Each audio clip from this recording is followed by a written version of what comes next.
Ricardo, encantado de volverte a ver en el programa. Muchas gracias, Jorge, por la invitación. Para hablar de un tema importante, el tema que nos va a diferenciar si salimos o no salimos de la pobreza, si logramos que crezca más el Producto Interno Bruto, que seamos competitivos, y se llama la productividad. Y una productividad inclusiva. Correcto. Porque hay muchas diferencias de clases. Hay problemas serios en el sistema de enseñanza, sobre todo lo que tenga que ver con el MEP, ¿verdad? Algunas excepciones de colegios y escuelas, ¿verdad? Precisamente en Cartago, Cobao, que es un modelo, pero es un modelo donde hay gente ahí, actores muy importantes. Exactamente. ¿Verdad?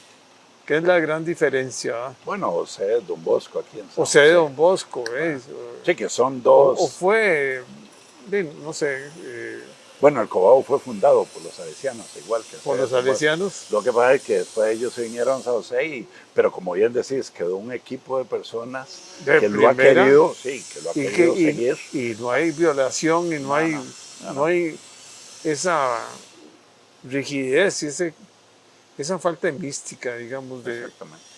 Y una indisciplina y un problema de calidad terrible, ¿verdad? Porque yo creo que la calidad de la enseñanza es lo más importante. Y ahora es que, bueno, esto tiene que ver con el tema de productividad inclusiva que vamos a hablar, pero bueno, vamos a tocar ese tema de la educación ahora que CEPAL cumplió 75 años. Entre los conferencistas keynote speakers, ¿verdad? Sí. Que dan charlas magistrales, invitaron a uno que se llama Lance Pitchell, y ese es un profesor de Oxford que se ha dedicado solo a estudiar qué tan importante es la educación para el crecimiento económico.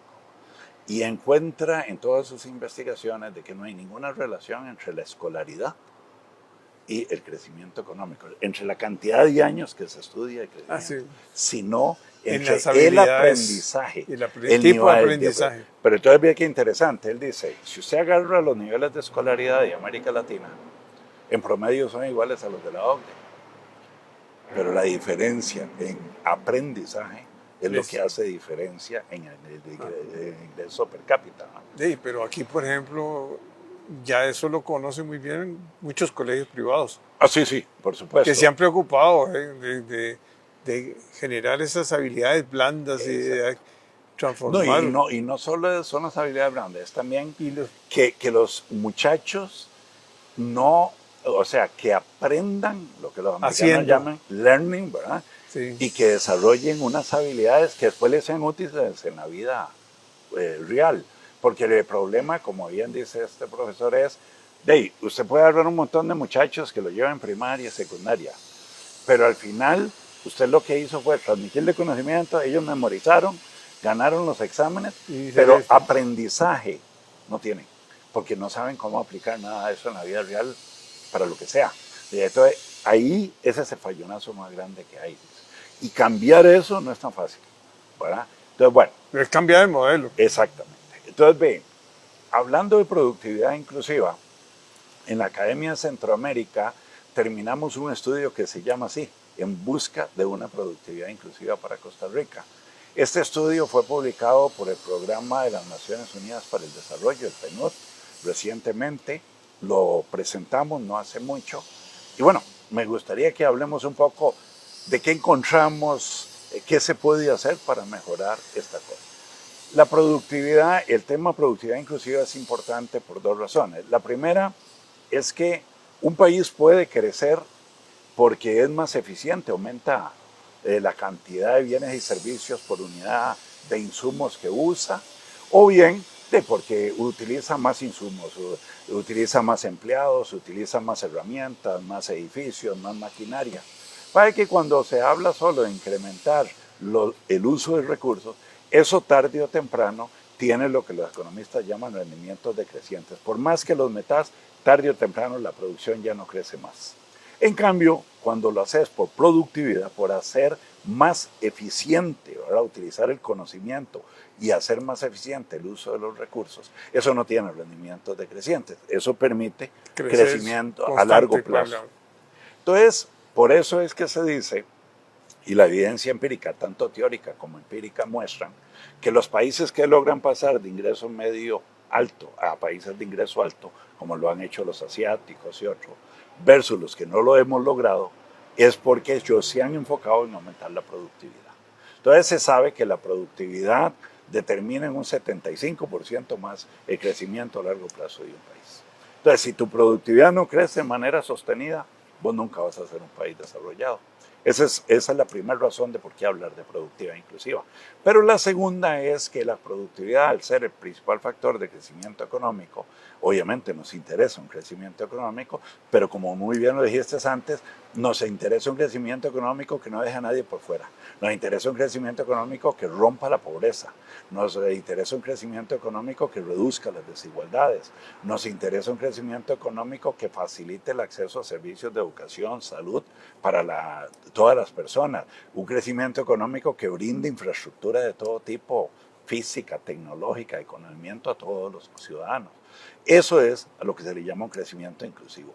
Pero entonces, si la productividad es el factor más importante para crecer, el concepto de productividad inclusiva lo que quiere decir es enfoquémonos en aumentar la productividad, se puede hacer de varias maneras, pero tengamos presente que lo más importante es que al mismo tiempo que aumentemos la productividad, lo hagamos de manera inclusiva.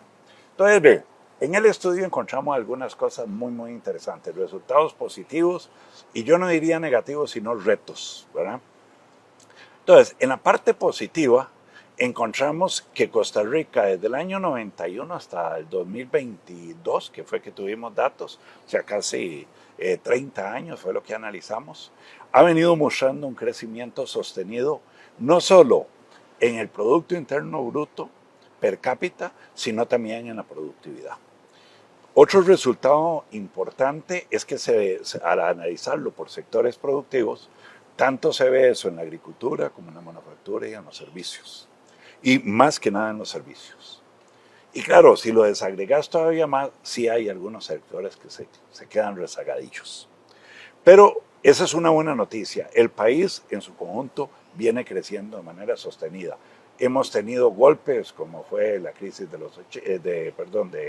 el dot-com en el 2001, como fue la crisis financiera internacional del 2008, como fue ahora la del 2020 con el COVID.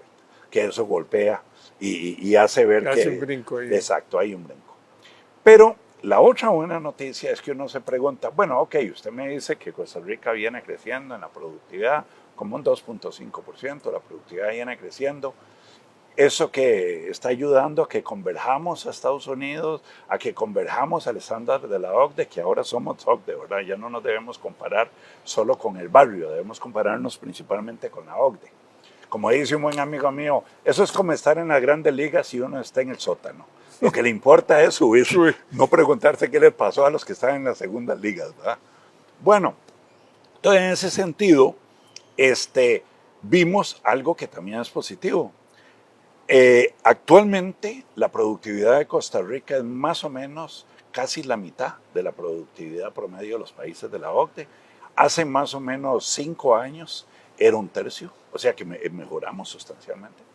Hace unos años la productividad de Costa Rica versus Estados Unidos era un 25%, hoy día es un tercio. Es decir, tanto respecto a Estados Unidos como a la Unión Europea, a la OCDE, hemos venido convergiendo, es decir, hacia ese estándar. La pregunta que hay que hacerse ¿es esa pauta de convergencia suficiente? No, suficiente. Antes de inclusiva, suficiente para alcanzar los estándares de ellos, ¿verdad? En productividad. Y luego vamos a ver la inclusividad. Y entonces la respuesta es que no. Porque si vos querés en 25 años alcanzar el nivel de productividad de hoy de Estados Unidos, no podemos lograrlo con un crecimiento del 2.5. Necesitamos hacerlo casi al 6%. Y si lo queremos ver con relación a la OCDE, no lo logramos con 2.5, hay que hacerlo más del 4%. Entonces quiere decir que el esfuerzo que tenemos que hacer para en 25 años alcanzar es gigantesco, pero es gigantesco. O sea, 2 puntos porcentuales en productividad por año sostenido, como diría cualquiera, no se lo brinca nadie con garrocha. O sea, eso requiere de una estrategia nacional. Entonces ahí uno entra ya al tema realmente de qué nos hace falta y el tema de inclusividad. Entonces, cuando uno se pone a analizar, bueno, dada esa coyuntura, ¿qué es lo que a Costa Rica le está faltando? Parte de lo que hay que hacer antes de eso es preguntarnos también, bueno, ¿y qué es lo que Costa Rica ha hecho de 1991 al 2022 que le ha permitido ese crecimiento vis a vis lo que vemos en América Latina? Son brincos cada rato. No tenemos evidencia, estudios sólidos sobre esos determinantes, pero tenemos algunos estudios que lanzan luces, informes de la OCDE, estudios del Banco Mundial, del BID y demás.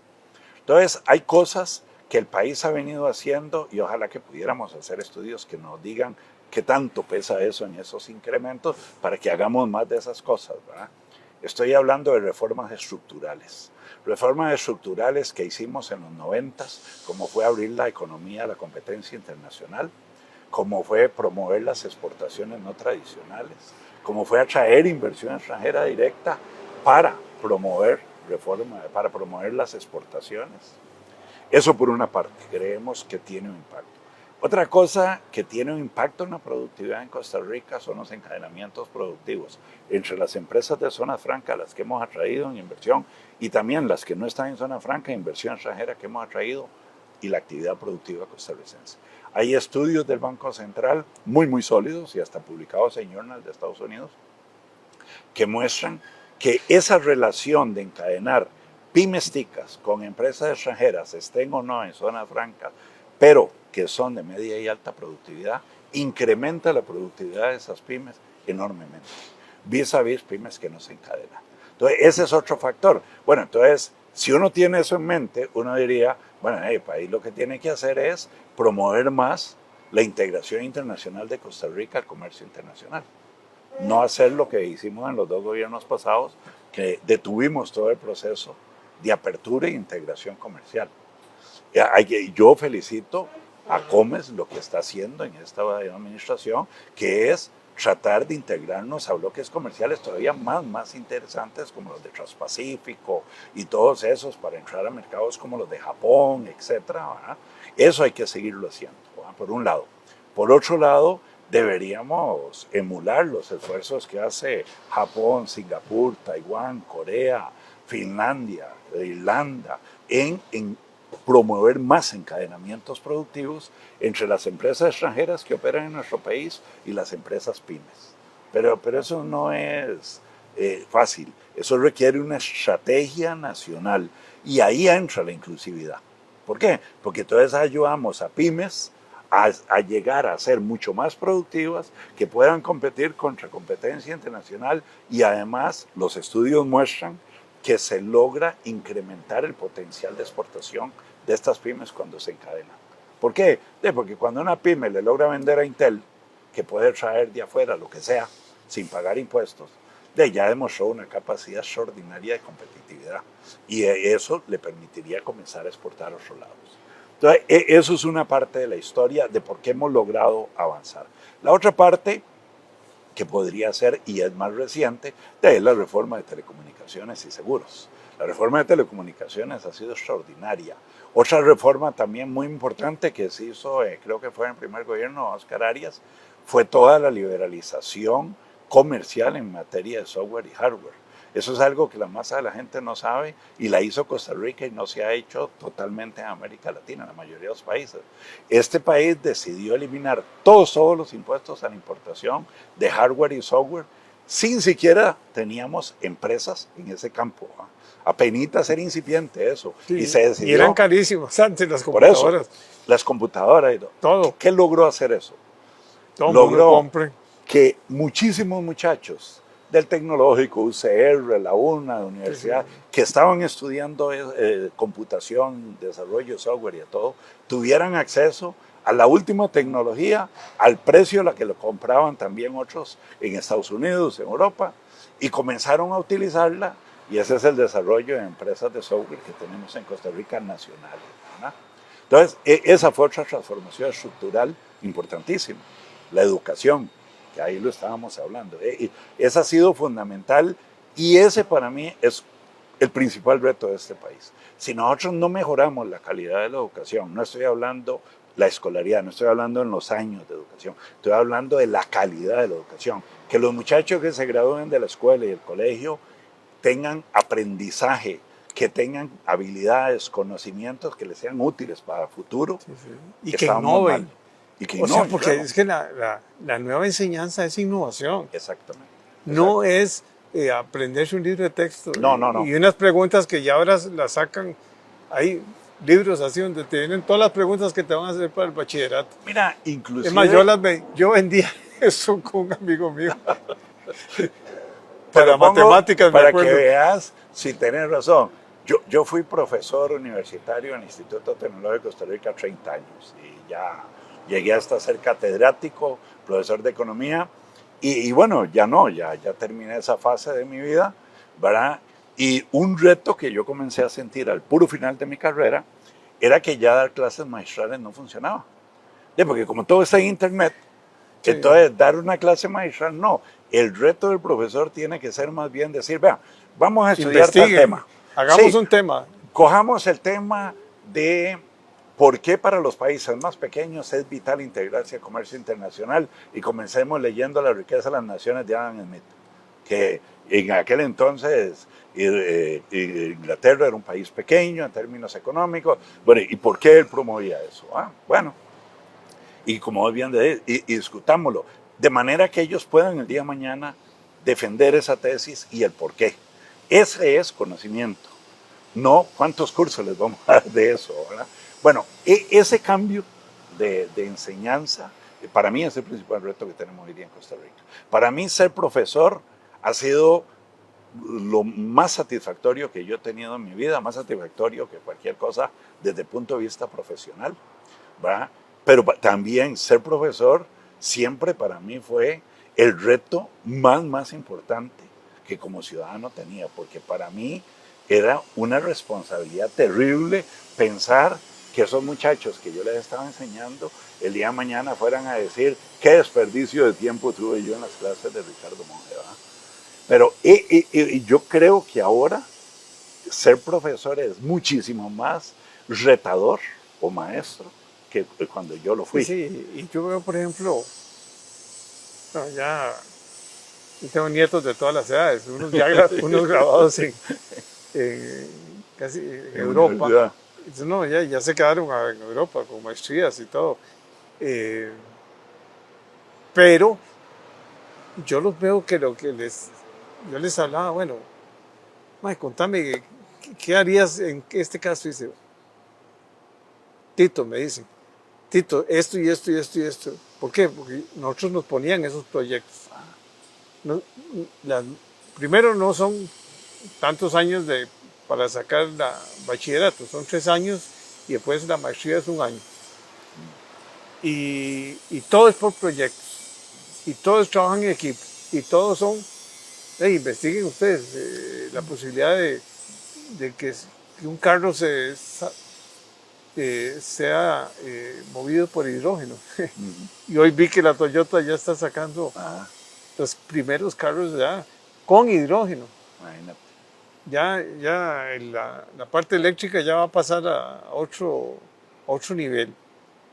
La Toyota, pero eso se llama innovación, eso se llama investigación, eso se llama, en esa cultura, por ejemplo, japonesa, que la productividad es muy alta. Sí. ¿Tienen otros problemas ahora? Bueno, porque qué dicha que señalarlo de innovación. Así como en el crecimiento económico, el factor determinante es el crecimiento de la productividad, para el crecimiento de la productividad el factor determinante es la innovación. Es decir, un país no puede hacer crecer la productividad enormemente si sus empresas no innovan. ¿Qué es lo que ha hecho Estados Unidos con sus universidades? Exacto. O sea, que son centros de investigación e innovación. Correcto. Y ahí salen talentos. Y Google, todos estos han contratado muchachos jóvenes. Venga, aquí hagan un proyecto para esto. Costa Rica ahí, como te digo, es un país que tiene muchas posibilidades, tiene oportunidades excelentes, tenemos retos importantísimos como en el tema de la educación, que para mí es la máxima preocupación. Es decir, si lo que tenemos hoy día se lo debemos a la educación, pero no entendemos, ¿verdad?, que el sistema educativo hay que hacerle un overhaul completo para lo que viene. En 10, 20, 30 años vamos a ver que lo que tenemos se debe a que no arreglamos la educación. ¿Verdad? Eso es así de simple. Ahora, hay países que han logrado hacer cosas y están haciendo cosas extraordinarias gracias a la mejora sustancial de la educación. Estaba leyendo el otro día que uno de esos países es Vietnam. Estonia, Vietnam. No, Vietnam, que quedó despedazado después de la guerra con Estados Unidos. Pero bueno, volviendo al caso de la productividad inclusiva, entonces, como te decía, hay cosas que disparadores sabemos, disparadores que ojalá no los dejáramos, ¿verdad? No.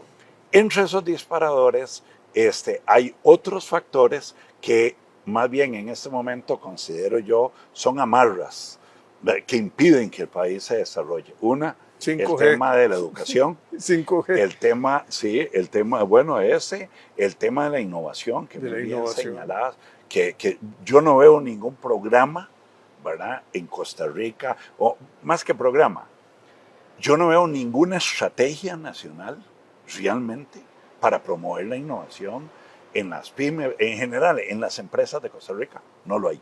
No lo hay, no. Y hemos hecho cosas de avanzada, o sea, que nos ayudan, pero es muy raro, es como que uno construye un carro y uno diga, qué maravilla, qué buen carro hice, pero no le echa gasolina, entonces el carro no camina. El caso típico de la promotora costarricense de innovación e investigación. Fue un cambio que costó muchísimo, desde el punto de vista de diálogo, convencer a muchos actores de la importancia de transformar el CONICYT en una promotora de innovación e investigación. Se logra que el ministro de Ciencia, Tecnología y Telecomunicaciones sea el presidente de este instituto, pero no le damos plata, le reducimos el presupuesto, no le damos plata para que pueda activar más la innovación y promover más la innovación, no mejoramos el recurso humano que ahí hay. Entonces, de nuevo, es como pulimos el carro que tenemos. Pero hay un montón de programas, con todo el respeto. Vamos a ver, yo estuve en el MEIC, ¿verdad? Ahí teníamos todas las famosas pymes, además. Vos me ayudaste también en aquel... en el consejo aquel. En el Consejo de Competitividad.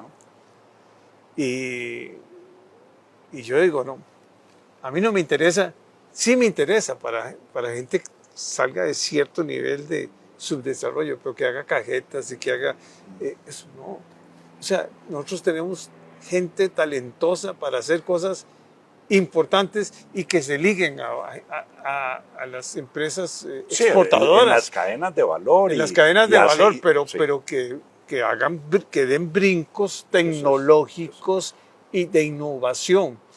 Porque ahora es tanto el mundo de... Pero para eso hay que entender, ¿verdad?, que no se lo puedes dejar al mercado, porque hay fracasos. No, hay que ayudar al Estado. Exacto, pero entonces necesitas una estrategia. Las universidades tienen que abrirse también, porque las universidades tienen unos laboratorios que yo decía, ¿qué es esta cantidad de laboratorios? Y no lo utilizaban. Mira, yo siento que las universidades se quedaron mucho, te lo voy a poner así, en la transformación agrícola, manufacturera de este país, ahí las universidades juegan un papel importante en preparar recursos humanos, en apoyar con alguna tecnología e innovación. Me parece que ese salto para ahora lo que el país tiene es su gran reto. Pero de nuevo, el país necesita una estrategia porque son muchos temas los que hay que poner a trabajar en conjunto para que realmente demos ese salto en innovación. Ese es otro tema. El otro tema que es fundamental tiene que ver con el financiamiento. Acaba de salir la Enterprise Survey, la encuesta de empresas del Banco Mundial para Costa Rica. Y resulta ser que seguimos igual que siempre. Solo el 30% de las pymes de este país tienen acceso a un crédito en todo el sistema financiero, a pesar de todo lo que hemos hecho de liberalización del sector financiero, a pesar de todo lo que hemos hecho en el sistema de banca para el desarrollo. Entonces quiere decir que todavía falta mucho que hacer ahí. y hay que entrarle, ¿verdad? Porque si no, si las empresas no tienen acceso a financiamiento y vamos a pretender que con recursos propios van a hacer Sí, pero también hay capital de trabajo, van a hacer innovación. pero tiene que haber también capital de riesgo y tiene que haber Exactamente. un apoyo. Lo que hacen todos los países desarrollados, dar grant para la innovación, con base en resultados, apropiarse parte de esa innovación para otros usos. A mí, y ser socios, porque al final en Estados Unidos las universidades son socias con los emprendedores. Claro. Invierten o buscan el los inversionista. rendimientos de las patentes y de todo. Por eso, pero eso en esos países no surgió de la nada. No. Ahí hubo visión, hubo estrategia, hubo planificación que permitió irse moviendo en esa dirección. Otro tema que sigue matándonos acá, ¿verdad?, es la regulación, ¿verdad?, toda la tramitología. Ahí hay un programa que no estoy seguro si el nombre es correcto, pero creo que se llama algo así como Déjenme Trabajar, algo así. Es un nuevo programa de este gobierno en el MEIC, ahora que señalaba el MEIC, que alguna gente me ha dicho de manera anecdótica que les parece que está avanzando, pero ve el problema más serio también, o no más serio, sino uno de los problemas más serios que tenemos en este país. Somos buenísimos para inventar un nuevo programa o un nuevo proyecto, pero somos pésimos para monitorearlo y evaluarlo. Entonces, si no monitoreas y no evalúas, no puedes saber si el proyecto funciona o no. Yo no creo que ninguna empresa en el mundo seria, vos que trabajaste en multinacionales, yo me acuerdo que en las multinacionales, cuando yo estaba en Cinda, me decían, lo que usted no monitorea y no evalúa, usted no lo administra. Ese siempre me lo decían. Aquí nadie monitorea nada. Ni evalúan. Ni evalúan. Entonces, eso es un pecado, porque entonces quiere decir que tenés un montón de programas por ahí de apoyo a las pymes, pero un montón, hay montones de programas, ¿verdad?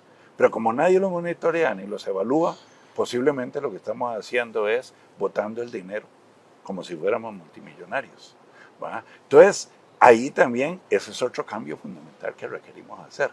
Si queremos atacar los problemas que tenemos que comenzar a exigir que en los diferentes programas de salud, de educación, de apoyo a las pymes, etcétera, se establezcan sistemas de monitoreo y evaluación, y lo que no sirve se quita o se ve qué es lo que hay que arreglarle para que sirva. Y eso exige a las pymes a mejorar. Vea, países que nos están ganando la tarea en esos campos, Chile, Uruguay, pero ahí ya hay programas para apoyo a las pymes, para ser más innovadoras y para otros campos, donde la plata que sale del presupuesto de la República para eso no la apruebe el Congreso, a no ser que tenga un estudio de evaluación de impacto que diga que funciona.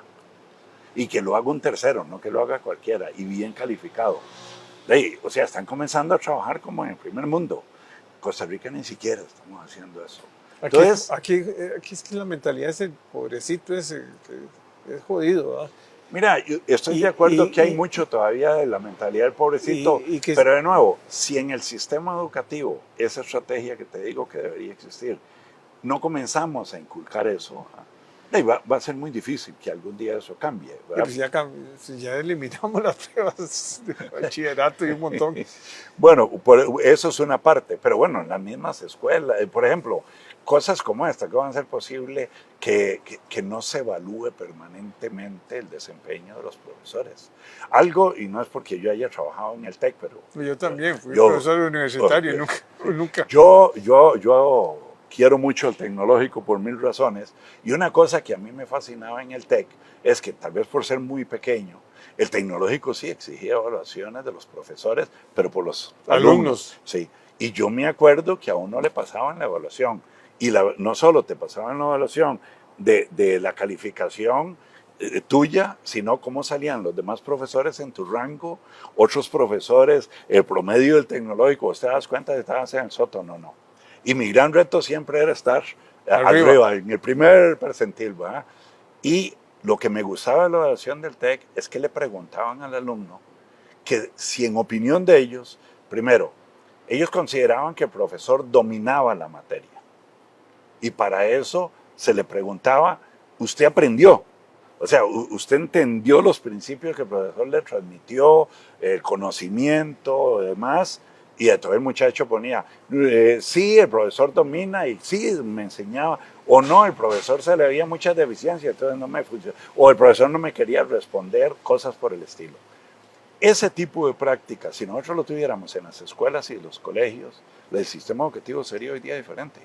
Pero eso hay que meterlo, eso urge, ¿verdad?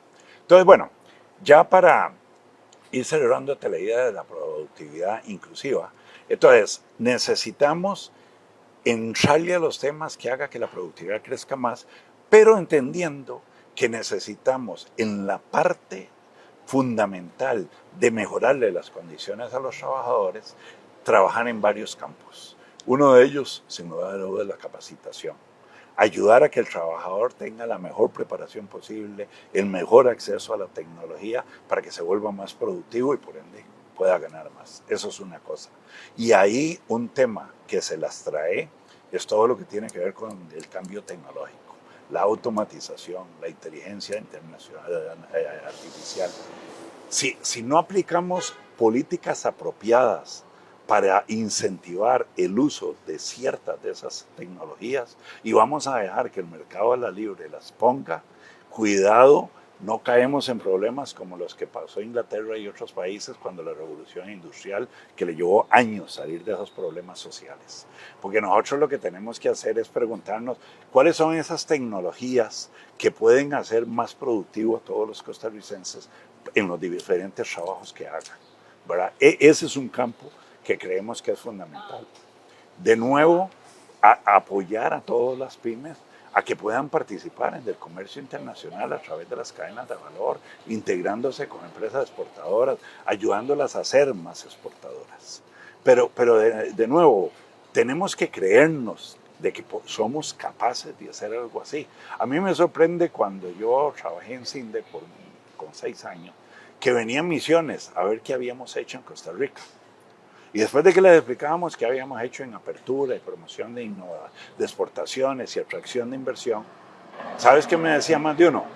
No, es que esa receta me parece genial, la hemos intentado hacer en nuestro país, sin dar nombres, y en un momento a otro día ahí de la comitiva que venía, le decía, no, ¿sabes cuál es la diferencia entre Costa Rica y ellos? Y nosotros, dice que ellos sí se la creyeron.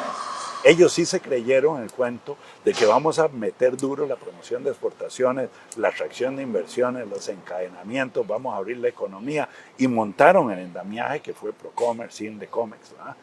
Pero entonces yo pregunto, ¿por qué si no la creímos para eso?